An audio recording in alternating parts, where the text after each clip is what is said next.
Say true or false for this today, and the answer is true. Something that has never happened in Indiana County before, something that virtually nobody saw coming, at least on a scale such as this, except for those people working behind the scenes to make it happen, is apparently about to happen. We were contacted earlier this morning by the folks with Homer City Redevelopment, who planned a release at 7 o'clock this morning, but the Wall Street Journal got a hold of the story a little bit early, and so they had it.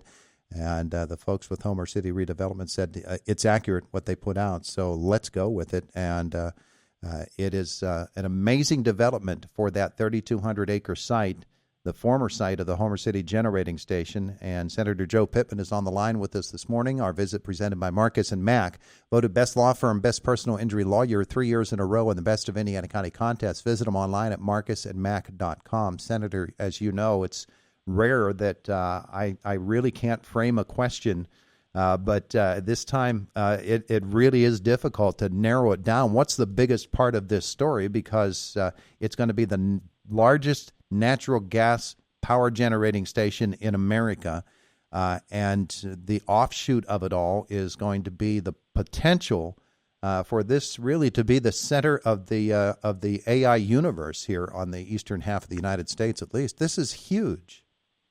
It is huge, Todd, and I think a lot about what we call founding fathers of Indiana County and those who chose to site the Homer City Generating Station as a coal-fired power plant 60 years ago or so. And when you think about what the opportunity is now, it's pretty amazing. And the foresight that you can sometimes have in making decisions and plans and not realizing where they could end up going is, I think, what really resonates with me. But this is an enormous opportunity. You know, we have had decades of ups and downs in our community from an economic development perspective.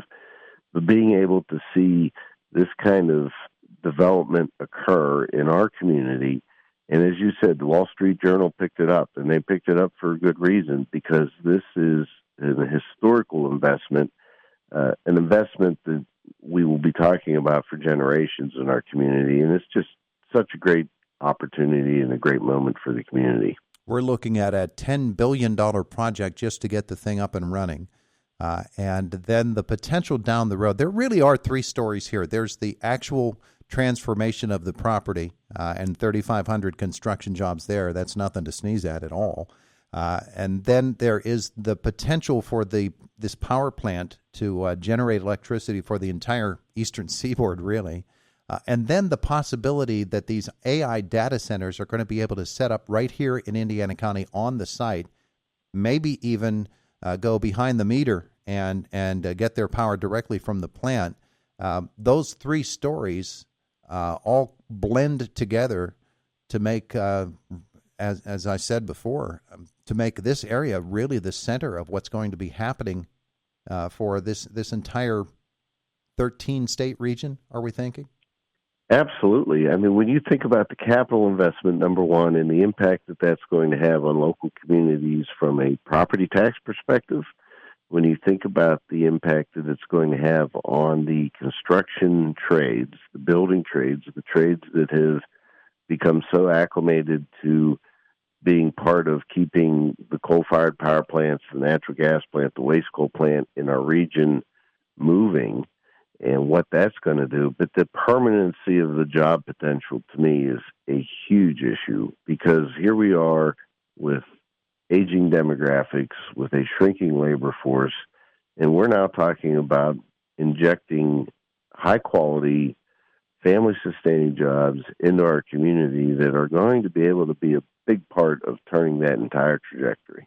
It really is amazing, the potential for this, for the way that it really transforms Indiana County and the entire region, the number of jobs, the schools, all of that whole picture. But the amount of power that can be generated with Marcellus Shale, and you know we've talked for all of these years about the Marcellus Shale. Basically, 2009 was when it hit its peak, and since that time, we've been struggling to find ways to get it out of the ground and to get its best use.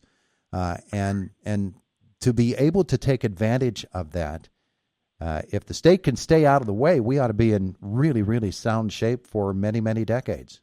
It is a beautiful God-given natural resource, and what I'm always proud of, frankly, as an American, is how efficient we have become and we continue to be whenever it comes to using those resources.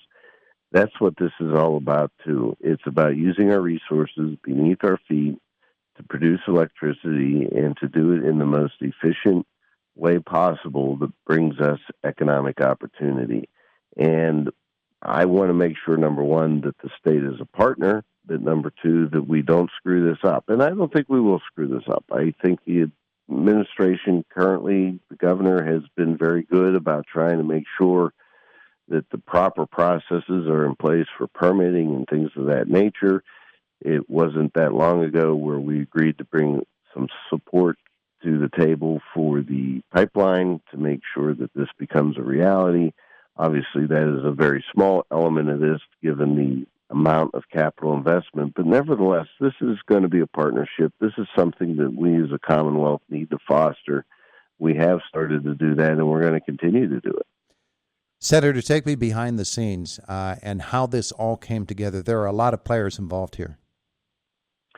Well, Representative Struzzi and I have made it a real mission to try to figure out how to bring this power plant and this property to a higher and better use. There have been a lot of conversations with our county commissioners, with our economic development agencies, with our federal government officials, just to try to make sure that those who want to make this investment understand that we're ready, we're willing, and we want to be a partner in bringing this investment along. It has been a long and rocky road, and I realized that the demolition a couple weeks ago was a bittersweet moment. It was a moment that brought some anxiety within the community, but it was hard to look at that demolition and feel sad knowing what we thought was coming to the table. And it's frankly a relief to be able to sit here and talk about the investment that is going to happen and the fact that they've brought this to the table, to the public, to be unfolding this as a partner in our community. And I think that's going to be the real key to this, is we have a new partner in our community. They want to be successful. They want our communities to be successful. And it's going to require all of us to help each other be successful. The foresight to keep that site connected to the grid and the infrastructure that is available to folks here is a key to this entire thing happening.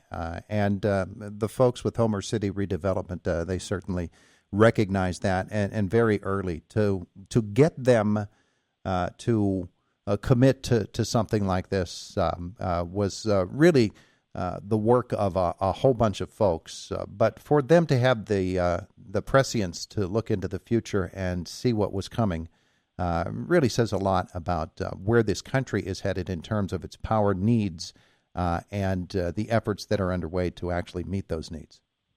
Well, timing is truly everything, Todd, and to have the opportunity as the owners of this site for them to be able to access this site, to access the grid, to access the water, to access the raw land, to access the natural resources, and bring this kind of investment here is really all about timing. I'm not sure that those who had acquired the plant 8 years ago truly understood what was coming. I don't think anybody did. But it's amazing how the advent of technology and where we're heading in terms of artificial intelligence and things of that nature is now coming right to our backyard as an economic opportunity.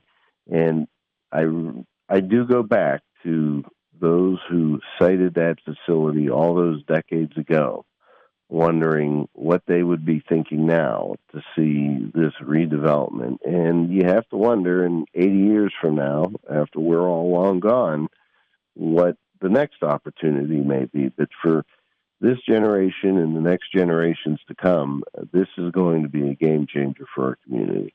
Senator, final question here this morning.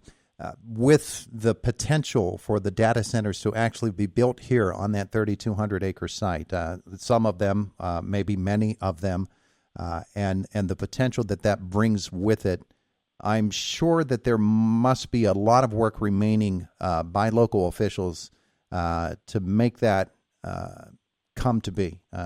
Infrastructure needs, whatever those needs are, to make this actually happen, that they would come here, because that, to me, is the real key to all of this. It's great that we're going to have the nation's largest power supplier of a natural gas variety right here in Homer City. But for us to truly reach the potential, the data centers coming here really change everything that we think about with Indiana County and its future. There is going to be an evolution over multiple years. This obviously is not going to happen overnight. And so this is going to be something you are going to be able to watch in live motion. It's something that there will be adjustments to, I'm sure. Kiewit, the contractor. Kiewit is an entity that's familiar to our community because they have worked at the Keystone, the Conemaugh, the Homer City plant, the Seward plant over the decades. And we've seen them come in whenever they've built scrubbers and things of that nature. They're coming back, and they're going to be coming back in a bigger way than we've ever seen before. And that's going to create activity and energy, literally energy and figuratively energy in our communities, and we're going to be able to embrace that. But there's going to be some changes that we're going to see over the years, and it's going to be on all of us to make sure that the local communities, the county, those of us at the state level, I know Representative Struzzi is just as thrilled as I am, I'm sure. I hope you get a hold of him as well. And we're just going to have to be part of watching and observing and making sure that the integrity of our community continues to remain intact as this massive development unfolds. As the Wall Street Journal points out, many of the equipment and services that are needed for this project have already been procured, Yes. And that's amazing. GE Vernova is going to provide 7 gas-fired turbines, and the first of those could actually be delivered this year or next year, and this thing could actually be producing power by the end of 2027. It's amazing. Yeah, they're not messing around in terms of the time frame, and that was some of the challenge in this, I believe, was getting the equipment ordered, getting all of the logistics in place.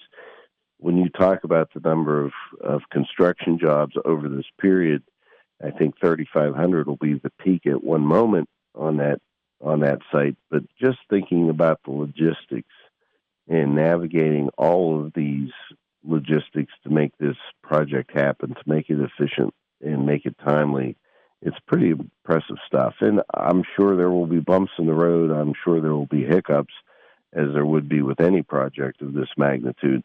But we'll get through them, and at the end of the day, we got to keep our eye on the long-term goal, which is economic opportunity. Senator Joe Pittman, we thank you so much for joining us here this morning at the dawn of what really is a very exciting time for Indiana County and the entire region. With every sunset comes a new sunrise, and that's what we're seeing today. Beautiful. Thanks, Joe. Thanks, Todd. We'll see you. Senator Joe Pittman joining us from Harrisburg in the wake of this morning's announcement that we've got something happening in Indiana County that nobody could foresee. The size and the scale of this thing is just enormous. It's Indiana in the Morning on WCCS 101.1 FM, AM 1160, WCCSradio.com.